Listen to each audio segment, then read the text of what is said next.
gymkhana every year and runs, I think it was about once a month or something. And different people would organise different runs? well, yeah. Well, no, the committee meeting, the committee would do all the organising. I mean, to get people to help.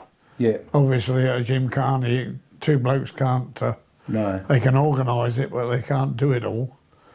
There's some photographs coming up soon. I've got one of them there with me on. Yeah. With flour all around the face. That's where you bite an apple out of a barrel of water while you're riding. And then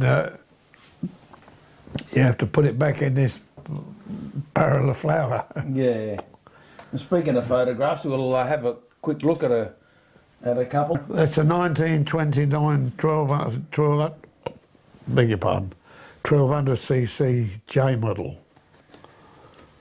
That was the first one you got? No, that was... Can you see that? that was somewhere along the line when I needed a haircut. I've had several models. There was that one, there was this. It's a 1936, original 1936, the first. That's the first fully overhead Harley for the road that they made. The others were all either side valve or overhead inlet side valve exhaust. And that was pretty good. And they're really rare now, really. And that one there, what's that model? That's a WLC. That's with Phil and three of the kids. And what does the WLC stand for? I don't know what the W is a model, and the L is something else, and the A is for Army, for WLA, America, and the WLC is a Canadian model, made for Canada. And what was the difference between the American and the Canadian models? Well, the brake drums, for starters, they were made of cast iron, and the wheel was detachable from the drum, or the drum was detachable from the wheel, whichever you took off first. And the cast iron drum was better, of course, than a pressed steel one.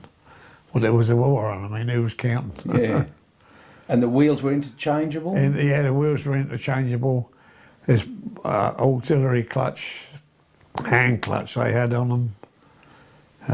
What else they had? Is that in case someone broke their foot, they could then use the hand clutch? Well, going through the mud and whatnot, you can use a hand clutch. And, oh, right. One or two other things. And if you had an outfit, the three wheels were interchangeable, is that right? I don't know. I never had a military one. On my one, it was a Norton chassis that I had fitted on. Oh, okay. And that one there, which is what bike's that? And well, that first one I showed you, the J model, was when early days, and that's me a couple of years ago. That's the WLA, and that's how I finished up. So get a good look. Yeah. While you can. Also, over here in Australia, you also had a two-stroke. True to your Harley roots, you even when you bought a dirt bike, you bought as best as you could the Harley. Yeah. What sort of bike was that? There was it was an air Mackie, of course, but it was a two-stroke road and trail bike, 250. It was quite a good bike. I've got a picture of it somewhere, stood up in the mud all on its own. Axle deep, you remember that? Yeah, I remember. At 47 mile peak. Yeah. But, and Air Mackie is Italian, so who took over what? When Harleys got taken over by American Machine and Foundry, who make 10-pin bowling and goodness knows what, and it didn't work out, the quality dropped. So nobody was really not as keen as they were when Harleys owned it, you know. and eventually a lot of the former management got together and bought it back from, and things started to improve again, you know. Yeah, and Air Mackie bought it before they had it for a while. No, Harley's bought Air Mackie. Yeah, okay, yeah. So Air Mackie bought Harley, and then Harley then bought over the whole thing, is that? No, Harley's bought Air Mackie to get into the European market. Okay, right. That was the main thing, I think. Oh, okay, and then it went to... then it went to pieces. Right, gotcha. And then some of the management got together and bought it back again. Okay. Yeah. And so you've shown us some of the bikes you had there. Obviously in 1960 you came out to Australia. Yeah. What bikes did you have before you left? Well, I had one WLC, yeah, it was WLC, which I took the wheels out and bits and pieces off and put them all in a crate and brought it over and put it together again.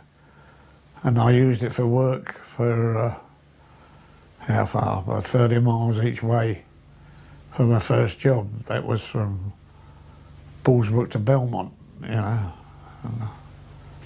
And then what happened to that one? Eventually I sold it. And you couldn't get, prices for bikes went right down. And I got a different one and I got rid of this one. Somebody made a tractor out of it, I think.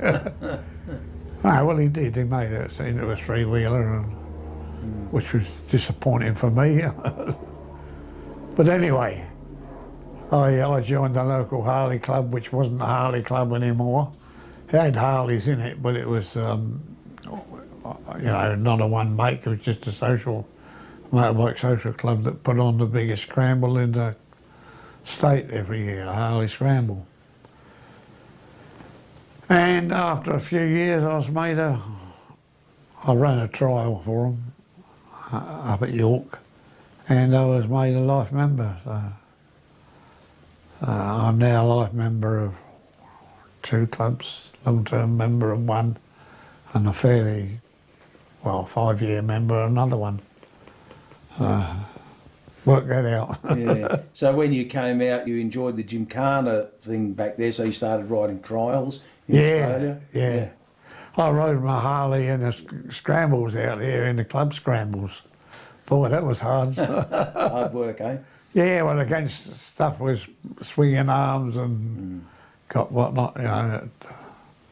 They take the stuff, rough stuff, quite easy, but with a 750 Harley... yeah, not so easy. It was converted to foot change. I converted it to foot change and hand clutch. And I took the Harley saddle off and put an old Pommy BSA one on, which was narrow, you know. That way, if you put your legs out, you didn't get it. On the Harley pan seat, it was a bit difficult to put your legs out all the time. We got around that by using a British BSA. And you've always preferred the Harleys to the British bikes? Oh yeah, on the road, yeah, I'd prefer a Harley any time. I mean, I've had all sorts of bikes, as you know, as my interviewer. Yes, I've done all the research. Yeah. Yeah, okay. And what have you got now? I've got that WLA, that red one I was just showing you, with a sidecar.